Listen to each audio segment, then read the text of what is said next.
we perform the service of a third-party unrelated trustee. So this trust is set up only to do business with this husband and wife, and their children can step into their shoes and keep it going for as long as they want. But most people will do this fact pattern, John. They'll let the full principal go in, and they'll just live off the interest.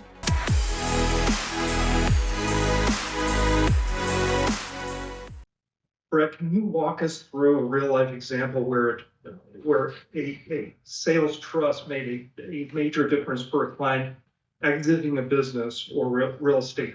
Yeah, we'll start with business, and then we'll go real estate, and then we'll go Bitcoin, okay? So on the business front, we just helped a client exit out of their dental practice business out of Oregon.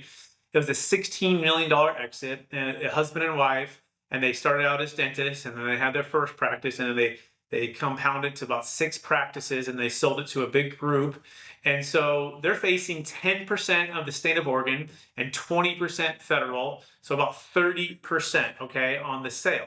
So if you look at that tax burden, you just take, it's pretty simple, you take 16 million by 30%, and you're looking at the tax liability of approximately $4.8 million, right? So you go, on one front, I can pay 4.8 million in tax and have 16 minus that, or I can have the full 16 in this trust that's owed to me over time. This is how this works.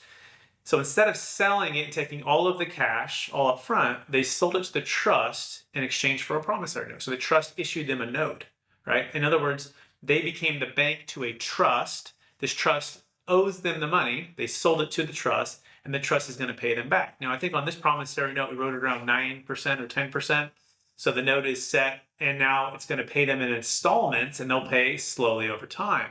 So that's what happened, and the trust ultimately sold it to the buyer. So that they get the same thing they bargained for. But what happened here, John, is the trust bought and sold for the same price, so the trust had no gain. So this is how it works, right? It's really beautiful. Now, there's a third-party unrelated trustee. That's our role here. We're kind of like a third-party qualified intermediary, a 1031 exchange company. We're kind of like an IRA company. We're kind of like a 401k company. We're kind of like a lot of these things, but we're none of those. But we have some similarities. So we perform the service of a third-party unrelated trustee.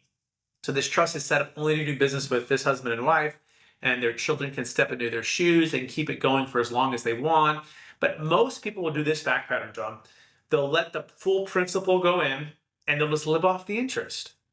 So for this particular couple, it's $16 million, and let's just use a 9% interest rate. That's about $1.44 million per year, or that's about $120,000 per month.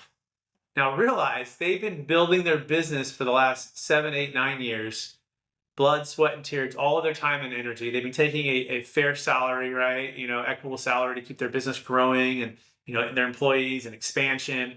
But at the same time, this changes their life, right? No longer do they have to wait to have the freedom and flexibility with their wealth.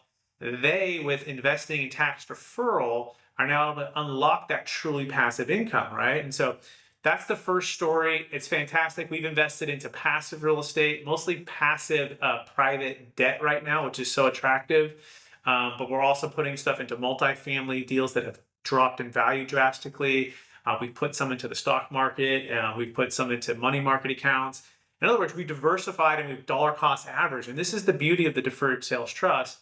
It's not just a tax deferral on the capital gains tax. It's also ability to invest at optimal timing, which is really, really cool in a diversified way. The second thing I'll leave with you on this deal is they are staying with their company for a couple of years. In other words, they sold it to the company, but they're staying on for 2 to 3 years, to work with the company until they fully exit out. Okay, so they're still going to get paid salaries over the next couple of years. Well, guess what? What's neat about the trust is the trust can delay that interest payment. So although it's set at 9% or about 1.4 million a year, they can say, hey, I want to delay that, and therefore they're delaying their income tax. So for at least 2 years, they don't take any distribution from the trust. They have no state income tax, no federal income tax from the trust. Their working years still have some tax, right, which is a part of it. And then when they stop working, guess what? We turn the trust on to start paying them, right?